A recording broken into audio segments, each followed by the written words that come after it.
Not your average tabletop. Woohoo! Welcome to Not Your Average Tabletop. I'm Zach. And I'm Mac. And today we're giving our first impressions of Ready, Set, Bet. Which is, I would call it more of a party game. Yeah. Than anything else. I don't know. There's definitely some choices to be made in the game, but does tend to be pretty lucky, potentially. And this is one where you are, maybe you can guess, are betting on horses. It's one of those types of games. And then someone or an app, I guess you can use as well, is rolling the dice and moving these horses along the track. And you're betting on which one you think is going to win or get second or third, kind of trying to make the most money throughout the game. And obviously the ones that are less likely to be rolled, like the 2 and 3 are combined and 11, 12 are combined, less likely to be rolled are kind of better odds, or you get more money if they do end up matching what you bet on, or less if it's like the 7.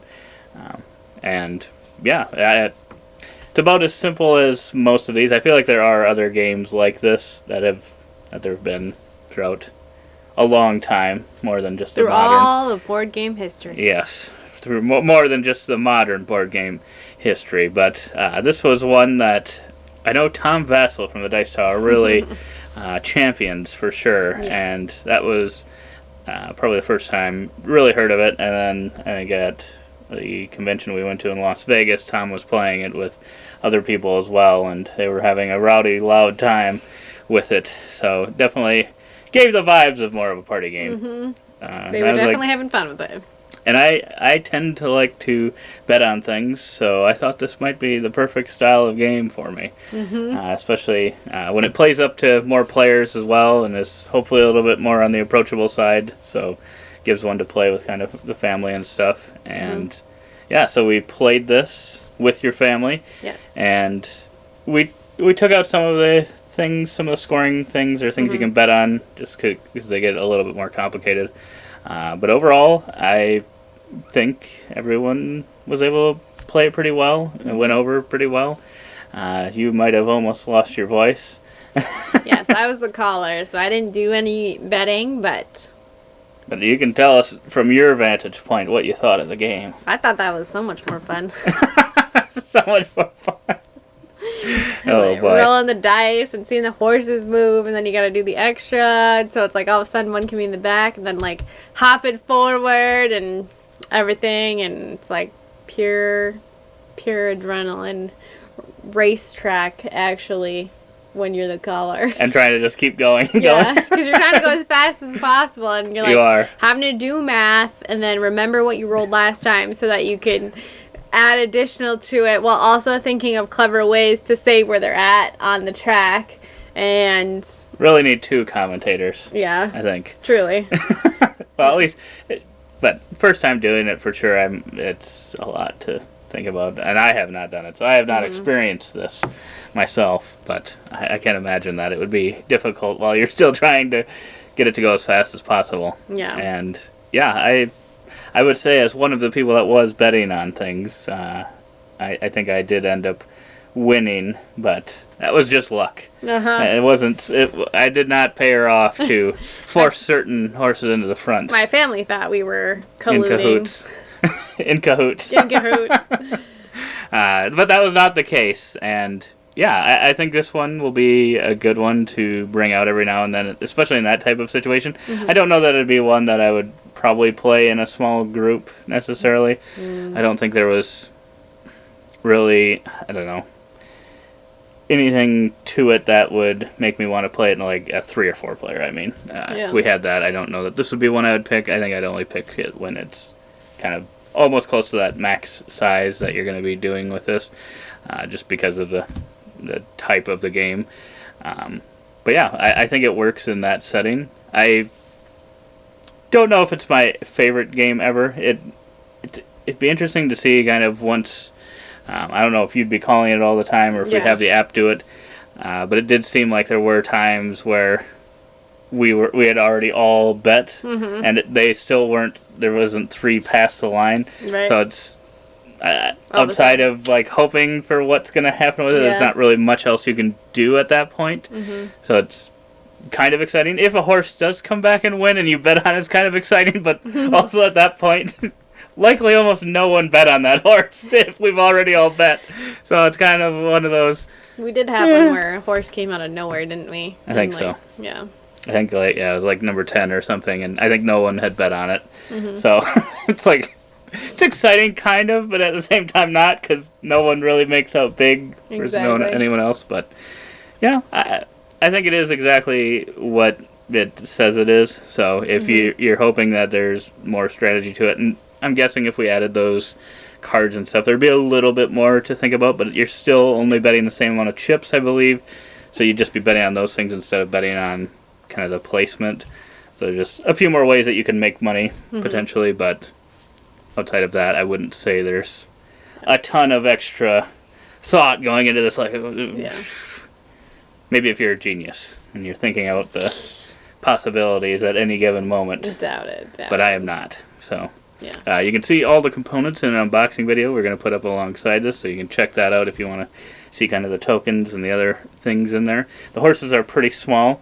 Yeah. I think they just, it's probably over now, but I think as of when we're filming this anyway, I don't know when this is going to go out, but they just had like this deluxe edition that they put on Kickstarter, I think. So maybe depending on when this goes out, that might still be out there, so you can maybe late back it if they have that option. I don't know if AEG usually does that or not, that has a late backing option, but you can check that out. That was quite spendy. I think I'd probably start with this and see if you like it first.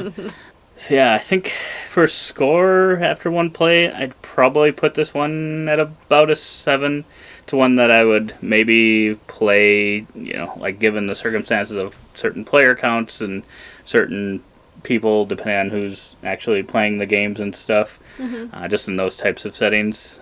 But yeah, it would definitely be a lower score if I was just thinking like, oh, us as a 2-player game, or even if we had like a third or fourth person every now and then, which is what we typically end up having. If it was just that, it would probably be quite a bit lower. I think we even have probably a few games that kind of have a similar theme that I would pick before that. Yeah, I agree. I think it was good for a party game. I think it would be something nice to switch it up, but you're only going to get as much fun out of it as you put into it. So if you're willing to be kind of wacky and whatever, I think you'll have fun with it. Like, you need to have fun with this game. Just because, like, not everyone just wants to sit there and, like, do bet placements, if that's all you're doing. So I think you just need to go into it to have fun. I think our family liked it, but I know that, and maybe it was just the situation, but we've also played Camel Up with them and Long Shot, and I feel like Camel Up has been the favorite out of these kind of racing bet games. Probably. Just, I don't know what it is. It maybe is just because, everyone's around the table watching the camel go and, hop on top of each other. I feel like Long Shot also has been good, but maybe not for, like, the bigger group. I think that one's good when it's, like, if we want a party game with, like, 4 or 5. But I don't know that Long Shot was, like, as much of a hit with, like, the big group of 6 to 8. So I think this one probably would win in that scenario, but I think it was good. I don't really know what to rate it because, like you said, it's hard to compare it. But for a party game, I think it was good. Yeah, I would agree. With all those points, those are all really great points, Mackie. It's definitely what you put into this one for sure. It definitely helps. Yes. Because like when you were trying to add commentary, like it suggests to do. Depending on who you could have doing that, if you had someone that was like really, really good at being able to, like you said, roll the die and do that and focus on all those things at once, then it would, it's going to be different than someone that is just focusing on rolling the dice and saying the numbers. Right. So, and I think that's also something that would take multiple times to get good at. I don't think many people are going to. Well, and we did like the trumpet noise, like at the beginning. In the beginning, and then I had like a horse racing, galloping noises in the background to just really get everybody. I had to shout over the phone, so that was my own fault, but kind of get that sense. I got the sense of urgency. I don't know if you guys did, but I was like, I gotta keep going, they're actually going. A little bit, probably not as much as you, but maybe a little bit in some cases. Yeah. But yeah, like I said, we've got an unboxing video on this one, so you can check out the bits inside if you wanted to take a closer look at those. There's a deluxe version. I think you can upgrade some of these things. I think Tom has upgraded some of his, so maybe you could get a bigger board. Use real coins. Ooh, boy. That might be something. I think we should have everyone pay in $1. Paying $1 for it. So that we know they're taking it seriously. I mean, it's pennies, nickels, and quarters. That's true. No chance. That's true, but, yeah. We'd have to see how that would work. We are not encouraging you to illegally gamble. No, Disclaimer. not at all. But yeah, otherwise, if you made it this far in the video, liked it, give us a thumbs up or a thumbs down if you didn't like it. Don't do that. Just leave. Just leave if you don't like it. Wow. And subscribe before you leave. That way the next one, you can try that one out. If you don't like it, then you stay subscribed and you go to the next one. Yeah. And hope that maybe one of them, at some point, you can look forward to that one day where you do like it. But otherwise, we hope to see you on other videos. And as always, don't forget to keep on nibbling on our content.